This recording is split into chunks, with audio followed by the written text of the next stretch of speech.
So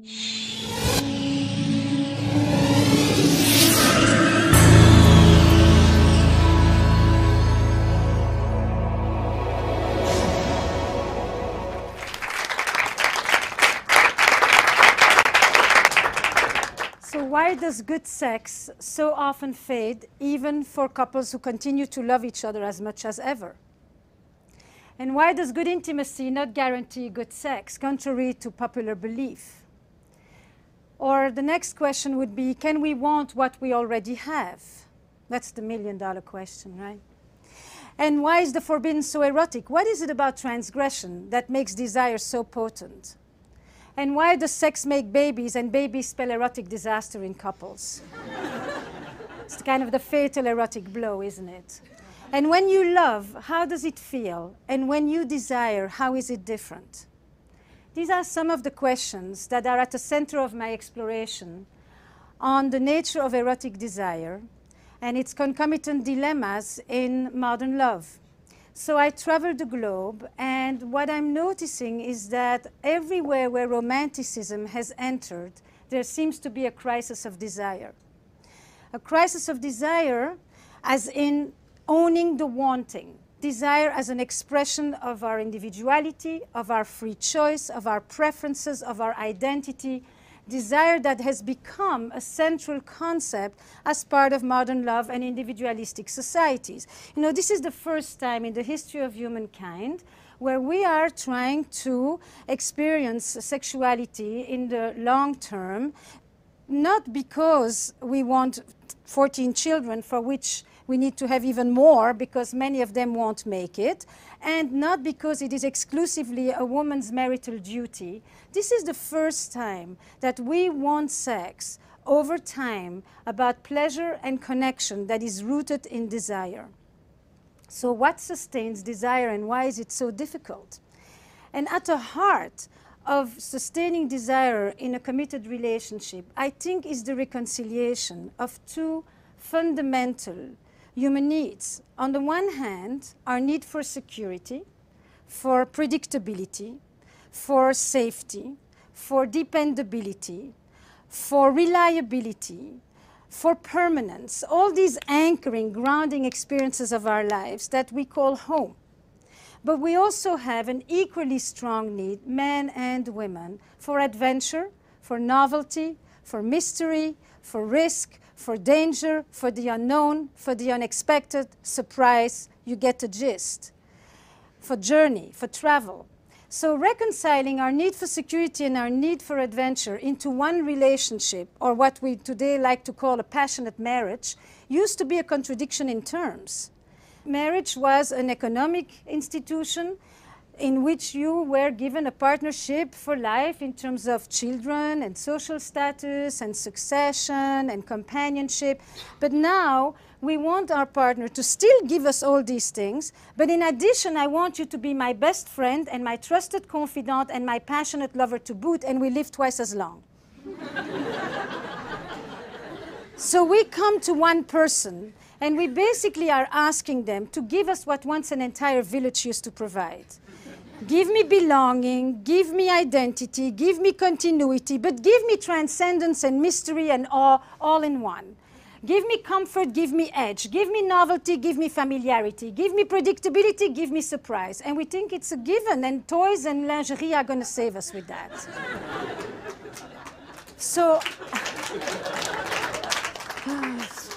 now we get to the existential reality of this story, right? Because I think in some way, and I'll come back to that, but the crisis of desire is often a crisis of the imagination. So why does good sex so often fade? What is the relationship between love and desire? How do they relate and how do they conflict? Because therein lies the mystery of eroticism. So if there is a verb for me that comes with love, it's to have. And if there is a verb that comes with desire, it is to want. In love, we want to have. We want to know the beloved. We want to minimize the distance. We want to contract that gap. We want to neutralize the tensions. We want closeness. But in desire, we tend to not really want to go back to the places we've already gone. Foregone conclusion does not keep our interest.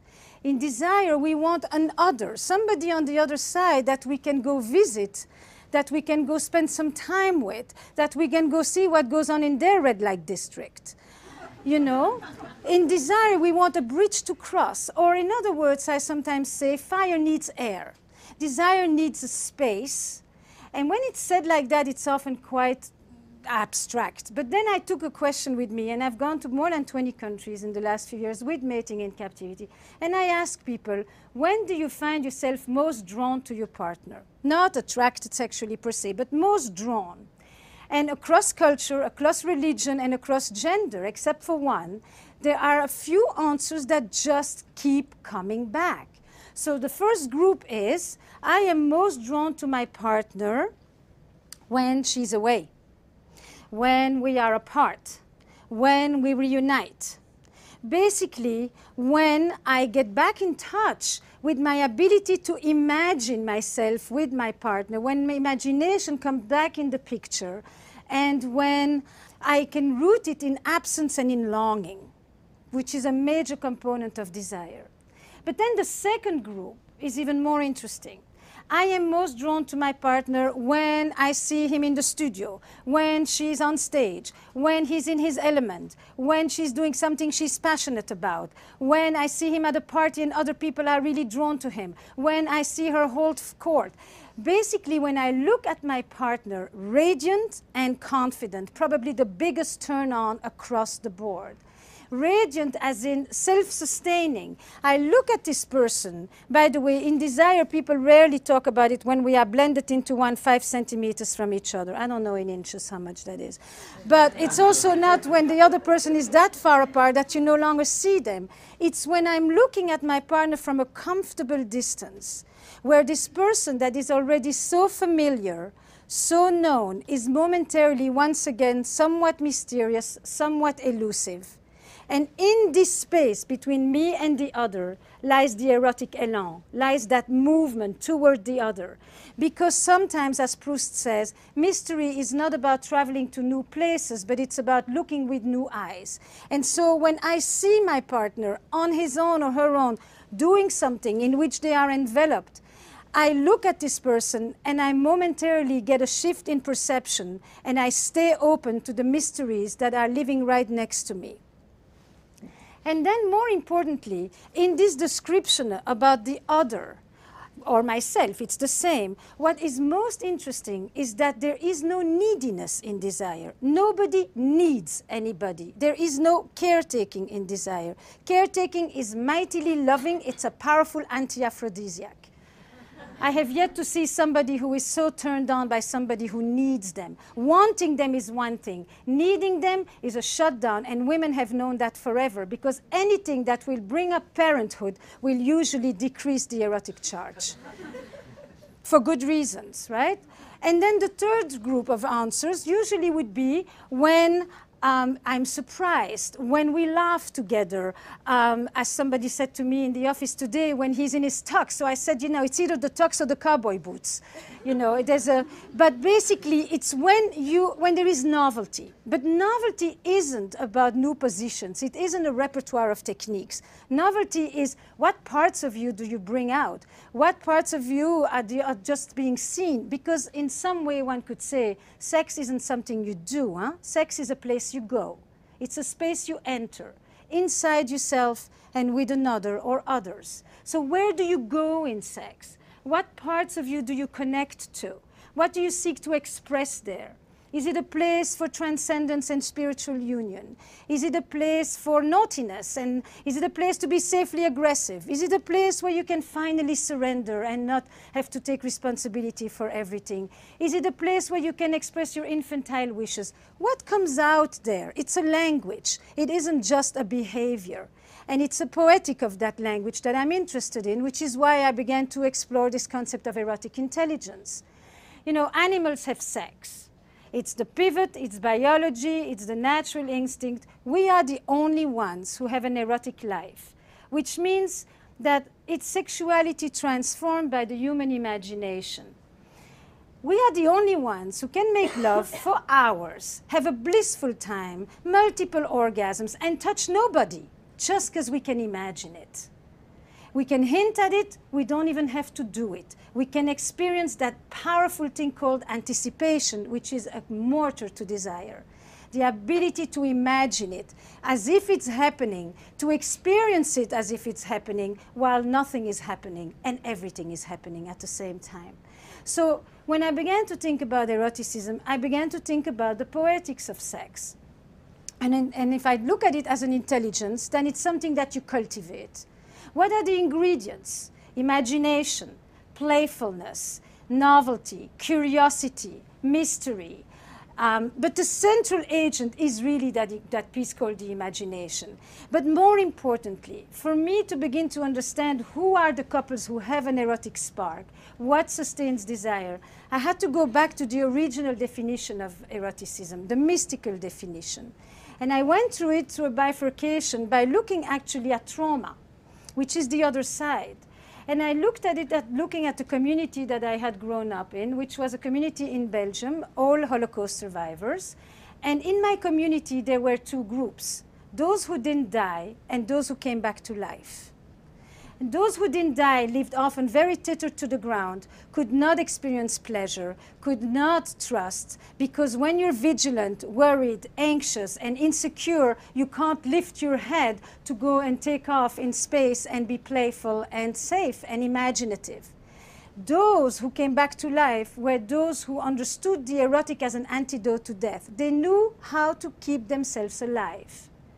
And when I began to listen to the sexlessness of the couples that I work with, I sometimes would hear people say, I want more sex. But generally, people want better sex. And better is to reconnect with that quality of aliveness, of vibrancy, of renewal, of vitality, of eros, of energy that sex used to afford them or that they've hoped it would afford them. And so I began to ask a different question. I shut myself off when?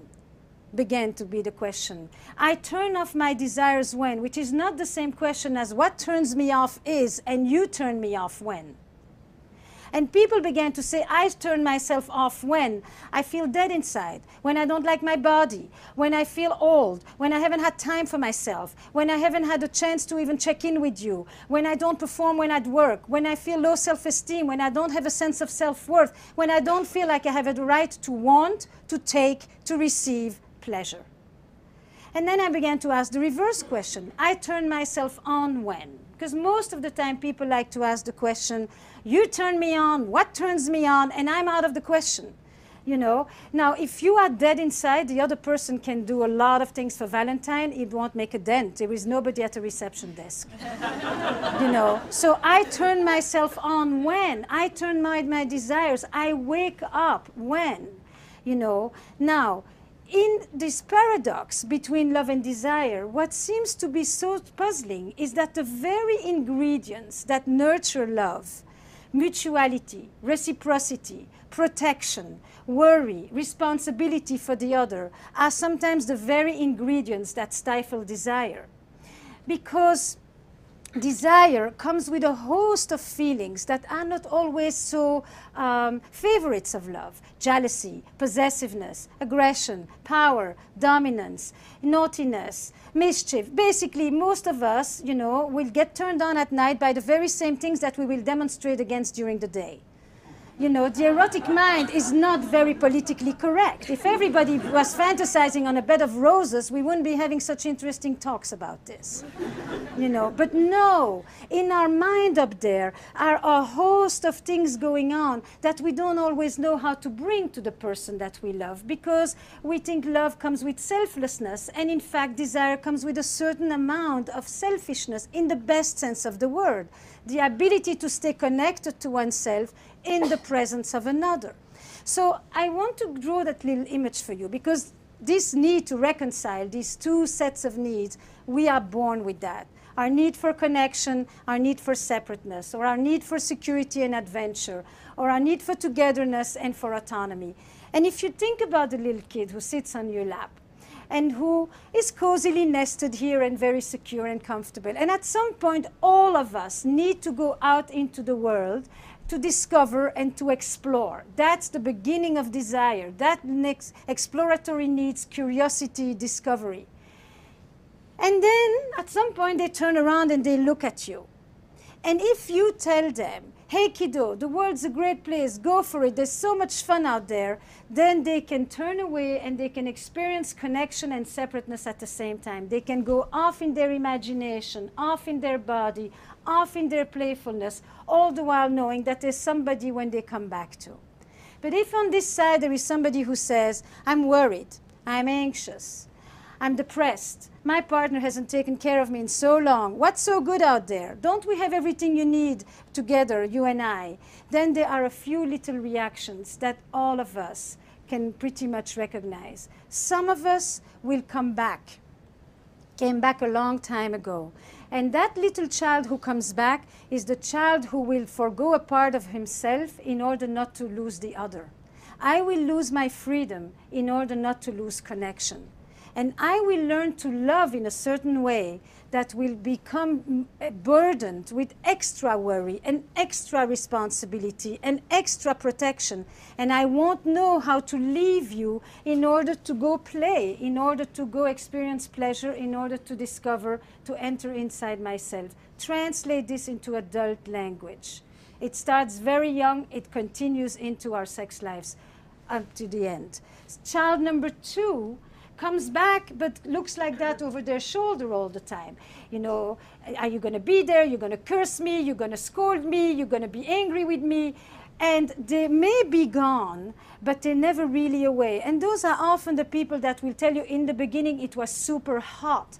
Because in the beginning, the growing intimacy wasn't yet so strong that it actually led to the decrease of desire. The more connected I became, the more responsible I felt, the less I was able to let go in your presence.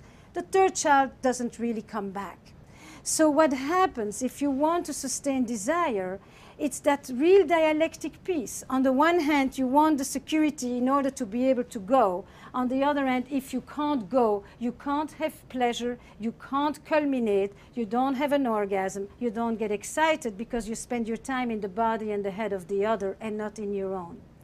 So in this dilemma about reconciling these two sets of fundamental needs, there are a few things that I've come to understand erotic couples do. One, they have a lot of sexual privacy. They understand that there is an erotic space that belongs to each of them. They also understand that foreplay is not something you do 5 minutes before the real thing. Foreplay pretty much starts at the end of the previous orgasm.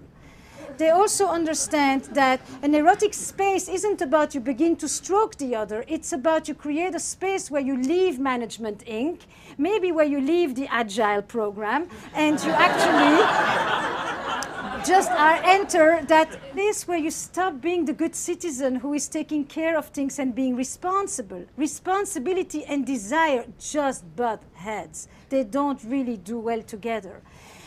Erotic couples also understand that passion waxes and wanes. It's pretty much like the moon. It has intermittent eclipses. But what they know is they know how to resurrect it. They know how to bring it back. And they know how to bring it back because they have demystified one big myth, which is the myth of spontaneity, which is that it's just going to fall from heaven while you're folding the laundry like a deus ex machina. And in fact, they understood that whatever is going to just happen in a long-term relationship already has. Committed sex is premeditated sex. It's willful, it's intentional, it's focus and presence. Merry Valentine.